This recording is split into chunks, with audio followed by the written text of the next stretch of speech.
Hi everyone, welcome. Here are the big takeaways from this Chapter 6 about surveys and making behavioral observations, and Chapter 7 about sampling from larger populations. Recall in the last chapter about measurement, psychological science needs us to get specific and define our concepts very carefully. Remember that there are three ways to measure any psychological variable. Number one, self-report, like a survey questionnaire with a numerical scale. That's one topic of this chapter, this current chapter. Number two, behavioral observations, the frequency of some behavior that represents a mental state. This is also a topic of this current chapter. And number three, physiological measures like heart rate and blood pressure. So the first big takeaway from this chapter, let's start with surveys, also known as questionnaires. We'll use these two terms interchangeably. In this chapter, familiarize yourself with the most common formats for conducting surveys. Surveys as personal interviews were once common ways to gather information in a one-on-one question and answer type of format. Mail-out questionnaires used to be very popular as well. That's like paper surveys that were mailed to your house.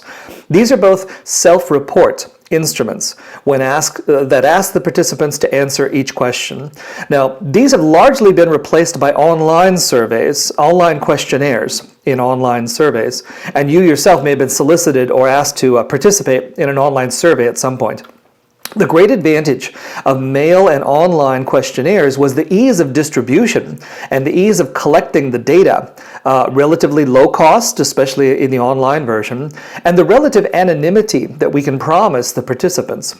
But here's a big takeaway in this first chapter. Notice that for each type of survey used, we must question who in the sample might be we be missing out on. That is, because of how a researcher has chosen to survey participants, they will always oversample certain people based on their characteristics and undersample certain other people based upon their characteristics. Now, you want to watch for this when thinking critically about published research that uses surveys. For example, many national voting polls, the kind that ask like who you're going to vote for, make phone calls to households. And their goal is to get a national representative sample of eligible voters. But wait a minute, many people no longer even have a house phone, like a landline phone. That is, they only use their cell phone, which is a mostly private phone number. National polling agencies like Roper and Gallup, they cannot access those cell phone numbers. So these voting polls, national voting polls, calling a house oversample people who still have house phones. And these people tend to be older in age, they tend to be homeowners instead of renters, and they tend to be basically people who answer the phone even when they don't know the person who's calling. You know, today with caller ID, many people do not always answer the phone. Now, amongst those who do always answer the phone, they tend to be older and accustomed to that traditional habit from years past.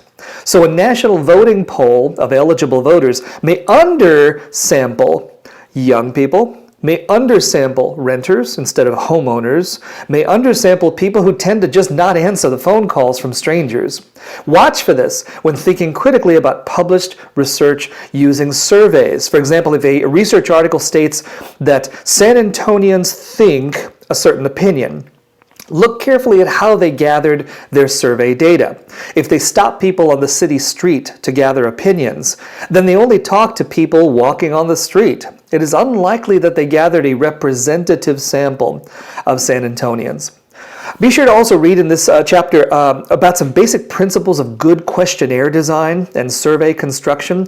Asking questions about subjective experiences like psychologists do, attitudes, opinions, feelings, tends to be much more complicated than just asking factual questions. Be sure to read carefully the PDF file on Blackboard called Survey Construction Pitfalls to Avoid, which has for several examples of poorly designed survey questions and what to watch for in survey items.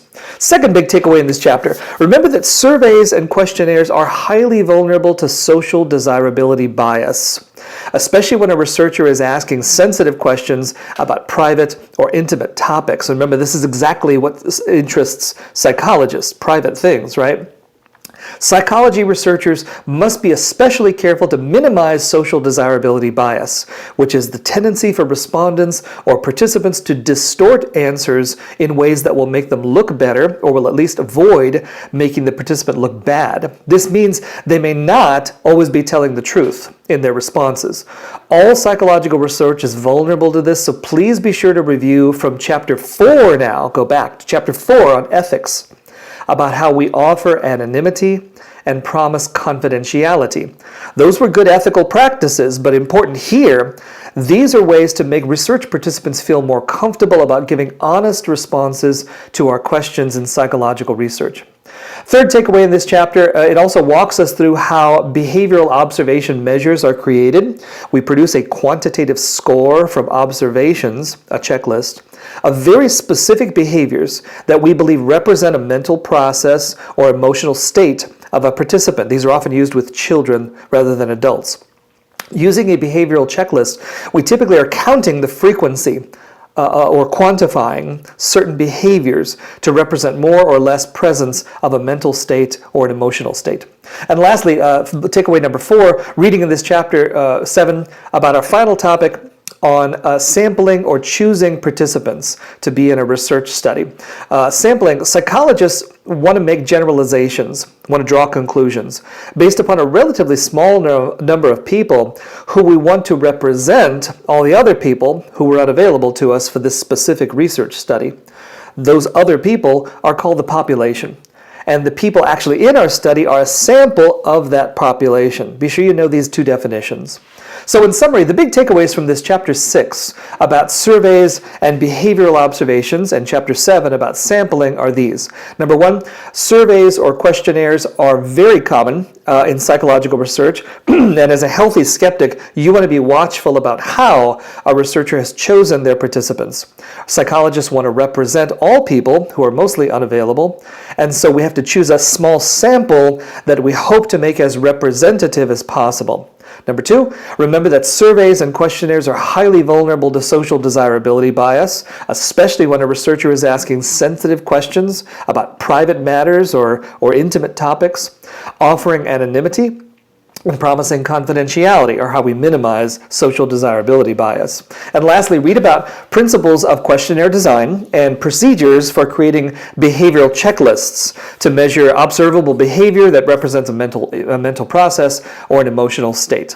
Those are the big takeaways from this Chapter 6 about surveys and behavioral observations and Chapter 7 about sampling. Thank you, everyone.